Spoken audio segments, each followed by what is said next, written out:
Welcome to the Deep Dive. Today, we're looking at a whole stack of sources. Everything from, classic Warren Buffett wisdom to these really sharp, kind of immediate hacks you see popping up on X and even coming out of dorm rooms. Yeah, and we're boiling it all down, giving you a clear blueprint. The focus today is college.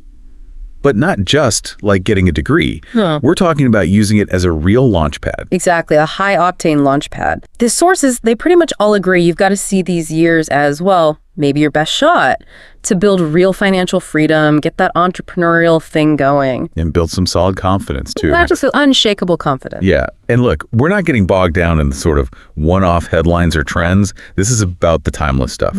Strategies that actually work long-term. How you can go from being that, stereotypical broke student. We've all been there. Right. And turn that pressure into real leverage. Become kind of self-made. The key, the sources say, is balancing 4 big areas: your life, any business ideas, jobs, and of course your finances. Okay, so it sounds like we have some really concrete steps, some mindset shifts, things designed to stick. That's the goal, stuff you can use for decades. All right, let's dive in. Where do we start? What's the foundation for all this? Okay, so the sources often use this image, like a 4-legged stool. It represents your college life. A 4-legged stool. Yeah. Okay, so balance is key. Balance is everything. It's your superpower during these years, apparently. The idea is if you let one leg get wobbly, say, you ignore your health or your grades slip too much, the whole thing can kind of collapse. And that impacts your finances down the line. Directly, yeah. That's the fascinating link they draw. These lifestyle elements aren't separate from your future income. They're foundational to it. Interesting. Okay, so what are the 4 legs? Right. So the first one, academics as your launch code. Okay, not just passing classes then. No. It's about being strategic, focusing on skills that actually connect to, higher future earnings. And the pro tip here, across the board, is using free resources. Like what? Things like Khan Academy, or Coursera has that Yale Financial Markets course. It's free. Why pay thousands in extra tuition when you can stack these valuable skills for nothing? Right. Build a resume without building more debt. Makes sense. But time's always the issue, isn't it?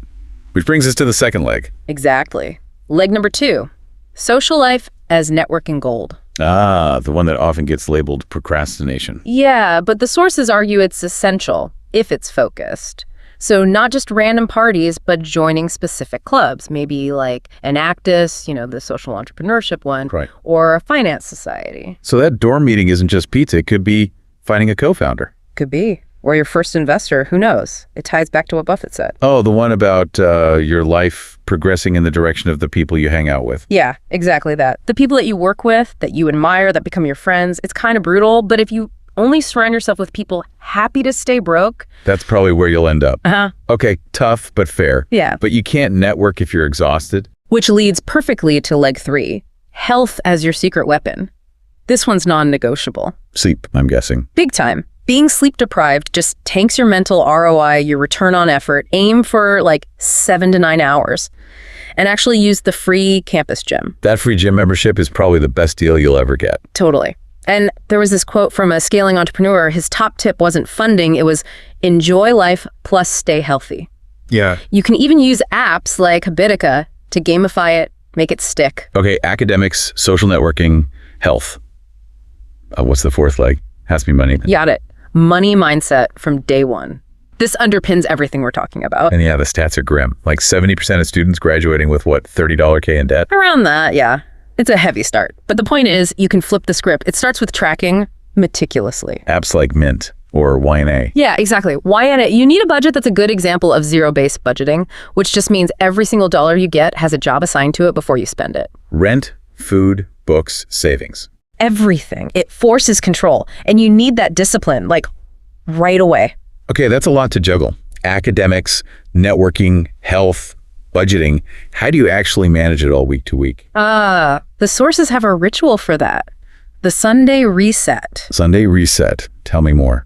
It's simple, really. Just setting aside time every Sunday. You review your grades, maybe plan some focused social stuff for the week, prep some meals if that helps. And check in on the budget? And definitely check the budget. It sounds like busy work, but doing it every week. That discipline, it compounds, just like interest. It builds momentum over the 4 years. Got it. Solid foundation keeps everything stable. Okay, foundation's built. What's next? How do we start building on it? Right, so if the stool's stable, now you put an engine on top, the side hustle. And college is the time to do it. Why then specifically? Well, think about it. The risk is generally lower, right? Yeah. You usually have some flexibility in your schedule, maybe living is cheaper, and you've got this built-in customer base, maybe 20,000 peers right there on campus. Okay, captive audience. What kind of hustles are we talking about? The sources must have criteria. Oh yeah, strict criteria. Low startup cost, ideally under $100, and high margins like 50% profit or more. This is where you can leverage any finance skills you're building for immediate cash. Under $100 start, 50% plus profit. Yeah. Sounds almost too good to be true. Is it really low risk though? Give me some specific ideas that fit. Okay, let's get concrete. First up, freelance finance, tutoring, or consulting. Makes sense if you're good at accounting or econ. Yeah, you could charge, say, $20 to $50 an hour for basic tutoring. But the deep dive twist here is offering something specific, like $50 budget boot camps, aimed right at other students. Solving a problem everyone has. Clever. And then you scale it. Record those boot camp sessions, package them up as like a $97 online course. You can use platforms like Teachable. They make it pretty easy. So you go from trading time for money to something more passive. Nice. What else? Second, e-commerce dropshipping. Okay, explain drop shipping quickly for anyone who doesn't know. Sure. Basically, you set up an online store, maybe using Shopify's free trial, to sell stuff like niche student survival kits or maybe dorm gear. But you don't actually hold any inventory. Someone buys from you. You then buy it from a supplier who ships it directly to the customer. Got it. No boxes piling up in the dorm room. Exactly. But the finance hack here is you have to track your profit margins like crazy, especially after ad costs. Aim for 30% profit minimum if you're not watching that number. It's just an expensive hobby, not a business. Right, tracking again. Okay, number 3. Third, virtual assistant work, but specifically for finance pros. So not just answering emails. No, think managing complex spreadsheets for, say, accountants, CPAs, maybe realtors. You can find gigs on places like Fiverr. And the really advanced moves specialize in crypto tracking and tax stuff. Whoa. Okay, crypto tracking. Is that realistic for a student without tons of experience? Sounds like it could take a lot of time. It's definitely niche, and yeah, it'll take time to learn, but high value time. The sources suggest that because it's so new and kind of messy, finance pros who don't get blockchain are often desperate for help. They'll pay premium rates. It's a way to build a super specific in-demand skill fast. Okay, high skill, high pay potential. Got it. One more. Fourth, content creation focused on finance hacks. Like TikToks or YouTube shorts. Exactly. Quick videos on college budget wins, index fund basics for beginners, that kind of stuff. The monetization here comes from something called CPM. Okay, break down CPM. Why is finance content special there? So CPM is cost per mil, what advertisers pay for 1,000 views of your video. And the finance niche, it pays way better than most others, like $10 to $20 CPM compared to maybe $2 or $3 for gaming. Why the difference? Because finance advertisers, banks, brokers, credit card companies, they're selling high-value products. Mortgages, investments. The lifetime value of a customer is huge for them, so they'll pay more to reach people interested in finance. Makes sense. So the potential payoff justifies the effort. Okay, those are great ideas. Yeah. But how do you avoid wasting time on something nobody wants? Crucial point. The sources hammer this. Validation. Mandatory. Before you spend weeks building that budget bootcamp, you got to test the idea. Simple survey, use Google Forms, it's free. Ask like 50 classmates, hey, would you actually pay $10 for a workshop on budgeting? Get real feedback first. Smart. Okay, what about the money you do make? Reinvestment is key. Yeah. Track your business money separately, maybe use QuickBooks free version. And the goal they suggest is pretty aggressive. 20% back into the business, ads, tools, 30% into savings, and 50% for personal growth. 50% personal growth, like what? Courses, books, even just self-care so you don't burn out. Yeah. Investing in yourself. Interesting split. Now, there's a provocative quote in the sources from Peter Thiel, something about MBAs. Yeah. Never ever hire an MBA. They will ruin your company. What's the takeaway there for a student starting out? It's not literally about MBAs, is it? Probably not literally, no. It's more about prioritizing real skills and building things over just collecting credentials. Thiel's point is focus on what you can actually do, the product or service you can deliver, not just the degree on the wall. Right. Skills over status. Exactly. Think about Dell started in a dorm room with $1,000, right? Not an MBA. It echoes what Kevin Systrom from Instagram said. If you've got an idea, start today. Don't wait for permission or the perfect credentials. Okay, great perspective. Build something real, validate it, reinvest wisely. Now, what about traditional jobs? Do they fit in here? Absolutely. Jobs aren't the end goal in this model, but they're crucial. They're the bridge to freedom. Okay, bridge to freedom. But the emphasis seems to be on high-paying gigs, right?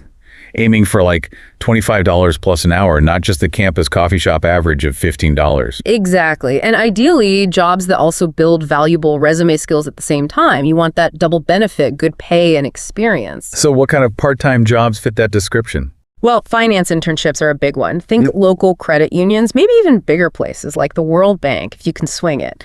Sources say these often pay $21 to $26 an hour. How do you find those? Use your campus career portal. Handshake.com is common. But also, critically, reach out to alumni, cold email them, ask for a quick virtual coffee chat. Those conversations can lead directly to opportunities. Okay, proactive networking. What else? Being a TA for finance classes. Yeah. You get paid. Usually $15 to $25 an hour, yeah. And the huge benefit is you are forced to really master the material financial modeling, Excel, because you have to teach it. That looks amazing on a resume. True. Any others? Bookkeeping for small businesses. It's often flexible, pays decently, and it's always in demand. You could even niche down and offer like tax prep help specifically for professors on campus. They often need specialized help and might pay well for it seasonally. Smart targeting. And the sources mentioned a job mastery hack. Yeah, it's about how you describe your experience. Always quantify your achievements on your resume. Don't just say you planned an event. Say you managed a $5,000 budget for a club event, resulting in a 20% cost reduction. Numbers make your impact concrete. And that gives you leverage when you negotiate pay. Exactly. And speaking of pay, always look for roles that offer a 401k match, if possible. Explain the 401k match again quickly. It's basically free money, right? It is literally free money. Right. A 401k is a retirement savings account. A match means your employer puts money in if you put money in. Often they'll match your contribution up to, say, 3% of your salary. It's an instant guaranteed return on your savings. Don't leave that on the table. Okay, so high-paying, skill-building jobs are the fuel. Now let's talk about the real accelerator, the finance category. This is where compound interest comes in. This is where time becomes your most powerful asset. It's kind of amazing how simple the core finance pillars are, but how few students really implement them early enough. Okay, let's break them down simply. First pillar. Budgeting. It touched on Y&A, but the starting point for most people is the 50-30-20 rule. 50% needs, 30% wants, 20% savings, and debt repayment. Exactly. It's a solid framework. If you want to get more granular, that's where zero-based budgeting comes in as the advanced move. Got it. But before you even think about investing that 20%. Yes. Crucial step. The emergency fund. Pillar number 2. Non-negotiable. How much? 3 to 6 months worth of your actual living expenses. And you need to stash that cash somewhere safe but accessible, like a high-yield savings account. You should be aiming for, 4% APY or more these days? Yeah, rates are decent right now. Okay, emergency fund is full. Then investing. Then you start investing 101. Pillar 3. And the absolute first best step for most students, open a Roth IRA. Why Roth specifically? Yeah. Tax advantages. Huge tax advantages. With a Roth IRA, you contribute money you've already paid taxes on, which is great when you're young and likely in a low tax bracket. Then, all the growth, all the earnings for decades. Completely tax-free when you withdraw it in retirement. Wow, okay, that's powerful. So what do you invest in within the Roth? Keep it simple, especially at first. The sources consistently point back to Buffett's advice. Low-cost index funds, like a Vanguard S&P 500 fund. It just tracks the performance of the 500 largest U.S. companies. Diversified, low fee. What about mixing stocks and bonds? Yeah, a common beginner portfolio might be something like 70% in a broad stock index fund and maybe 30% in a bond index fund. It gives you growth potential with a bit less volatility than 100% stocks. Okay, so budgeting, emergency fund, Roth IRA with index funds. And the final pillar is just letting it grow. Pretty much. It's the power of time. This is the turbocharger. The sources cite this calculation. If you start investing just $100 a month at age 18, and it grows at an average of 7% per year. Which is roughly the historical stock market average. Right. By age 65, that $100 a month could grow to around $200,000 just because you started early, while others were still figuring out credit cards. That really puts it in perspective, which explains that aggressive X-Pro tip you mentioned. Yeah. Spend 20%, save 30%, invest 50%. Whoa, 50% investment rate. That's way higher than the standard 20% savings goal. Why so aggressive for a student? Is that realistic? It's super aggressive, yeah. But the logic is, as a student, your needs are often lower, right? Maybe no mortgage, no car payment, possibly cheaper healthcare through the university. So your needs bucket might only be 20%. Which frees up more cash. Exactly. It frees up cash to maximize the one advantage you have in spades, decades of time for that money to compound. It's definitely a high risk, high reward allocation, only really justifiable because you have such a long time horizon. Got it. Leverage your youth and low expenses to front load the investing.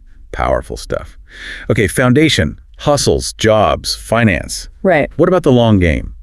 The mindset. Right. We need to weave in some of that timeless wisdom, nuggets from the Titans, but also maybe some lessons from unlikely places like movies. Keeps you grounded, prevents burnout. Exactly. Like Warren Buffett often talks about self-care being crucial to navigate the inevitable challenges, especially if you're deep in that hustle culture.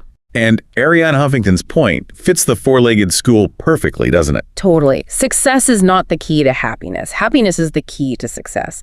It's that balance reminder. You can't just grind yourself into dust. What about for starting the business side? Any core advice? Mark Cuban keeps it really simple. Know your product, know your customer, and have a burning desire. That passion piece, if you're not kind of obsessed with solving that customer's problem, you probably won't stick it out. True. Okay, you mentioned movies as mentors. How does that work? Well, think about The Social Network. Obvious lesson is code fast, build quick. But the deeper thing for a student starting anything, even a small tutoring service, is beware of those early equity splits. Get agreements clear up front. Good point. Yeah. What else? The Big Short. Huge lessons there for anyone interested in finance. The big one is question the system. Don't just accept things at face value, and maybe even try to understand complex stuff like derivatives. Knowing how the financial plumbing works gives you a massive edge. Okay, knowledge is power. One more. The pursuit of happiness. The jobs tip there is pretty clear. Sometimes taking an unpaid internship is worth it, but only if it clearly leads to a high-paying opportunity later. It's about strategic sacrifice. Seeing the long game. Okay, that's great wisdom. What about cutting-edge stuff, the advanced strategies from those web dives? Yeah, some interesting things there. One is using AI-powered hustles. Like how? If you're getting good at finance, maybe use something like ChatGPT to help you generate detailed, custom personal finance plans or budgeting spreadsheets for clients. You're selling a specific, valuable output for, say, $100 a pop. Leveraging AI to scale your expertise. Cool. What else? This one's fascinating. Location arbitrage. There was this X insight. $50 in peaceful city, $100 in hustle hell. Meaning, with remote work being so common now, you might be able to negotiate to live somewhere with a much lower cost of living, even if the salary is slightly lower. Your actual quality of life and ability to save and invest could be way higher than chasing the biggest paycheck in an expensive city. That's a massive shift in thinking. Trading salary for lifestyle and investment potential. It's pure financial leverage using geography. And finally, the relentless focus continues on building passive streams. Dividend stocks. Rental income. Yeah, combining things like dividend-paying stocks with maybe practical stuff like using rental apps, perhaps even subletting your place responsibly over breaks if allowed. The ultimate goal, the source's stress, is getting those passive streams large enough to eventually cover all your living expenses. Financial independence, basically. That's the dream. It's a long journey, but college is where you lay the track. Wow. Okay, this really connects the dots.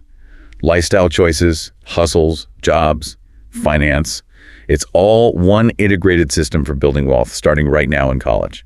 Hashtag tag outro. Absolutely. So if you zoom out, you really do have the map now. Yeah, the core idea seems to be that balanced life, the four-legged stool, that's your stable base. Right. Then your side businesses, those are the engines. Your high-paying job, that's the fuel. And finance the budgeting, the investing that's like the nitro boost, using compound interest to accelerate everything. Exactly. And it's not just a quick hack you read once. It's meant to be a lifelong approach, a saga, not a single chapter. Okay, so to leave our listeners with something to chew on, something provocative, building on this. Well, tying back to that obsession and the sources with tracking data, with metrics, think about the Moneyball idea, applying analytics everywhere. Okay. Given everything we've talked about, quantifying job achievements, tracking hustle margins, compound interest calculations, what essential part of your college life or your side hustle right now are you currently not tracking with real measurable data?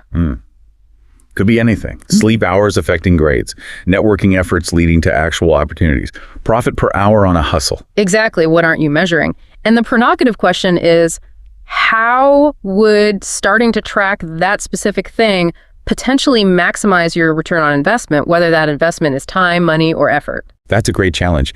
Find the unmeasured variable and start tracking it. The blueprint is definitely there. It's yours to use. So maybe pick one thing from today, one hustle idea to validate, one budget tweak to make, maybe one of those movies to watch with a new perspective. Just start somewhere and track the results. You've got this.